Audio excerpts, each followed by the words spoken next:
బాణుడి పక్కపక్కలతో ఉమ్మడి ఆదిలాబాద్ జిల్లా ప్రజలు అల్లాడుతున్నారు. ఎండల తాటికి ఉష్ణోగ్రతలు అనూహ్యంగా పెరిగిపోయాయి. దీంతో ప్రజలు బయటకు రావాలంటేనే జంకుతున్నారు. అయితే రాబోయే 5 రోజుల పాటు ఎండ తీవ్రత మరింత ఎక్కువగా ఉంటుందని వాతావరణ కేంద్రం హెచ్చరించింది. ఉద్యోగాలు, ఇతర పనుల కోసం బయటకు వచ్చే ప్రజలు తగు జాగ్రత్తలు తీసుకోవాలని సూచించింది. ఉదయం 10 గంటలు దాటితే ఎండ తీవ్రత తట్టుకోవడం కష్టంగా మారుతుంది. ఉష్ణోగ్రతలు 40 డిగ్రీలకు చేరుకుంటున్నాయి. మార్చిలోనే మే నెల ఎండలను గుర్తు చేస్తున్నాయి. అయితే మధ్యాహ్నం వేళ ఎండ తీవ్రత వేడికలతో ప్రజలు తీవ్ర ఇబ్బందులు పడుతున్నారు. ఉక్కుపోతతో ఉక్కిరి బిక్కిరవుతున్నారు.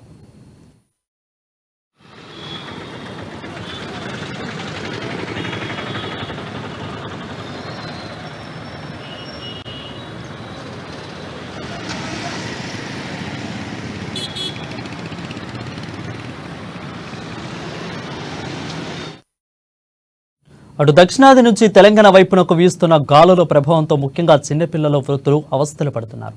ఎండలు తీవ్రతరమవుతున్న దృష్ట్యా మరీ అవసరమైతే తప్ప మధ్యాహ్న వేళల్లో బయటకు రావద్దని, ఉదయం సాయంత్రం వేళల్లో మాత్రమే పనులు చక్కబెట్టుకోవాలని చెబుతున్నారు. తప్పనిసరి మధ్యాహ్న వేళలో బయటకు వెళ్లాల్సి వస్తే మంచినీరు, కొబ్బరి నీరు, మజ్జిగ వంటి వాటిని దగ్గర ఉంచుకోవాలని, తరచూ నీరే తాగాలని సూచిస్తున్నారు. ఆదిలాబాద్, నిర్మల్, మంచిర్యాల, ఆసిఫాబాద్ జిల్లాలో ఆరెంజ్ అలర్ట్ను జారీ చేశారు. మరోవైపు ఎండ తాపం ఎక్కువ నుంచి బయటపడేందుకు ప్రజలు కొత్త కూలర్లు కొనుగోలు చేయడం, పాత కూలర్లు, ఏసీలను రిపేర్ చేయించుకోవడం వంటి పనుల్లో నిమగ్నమయ్యారు.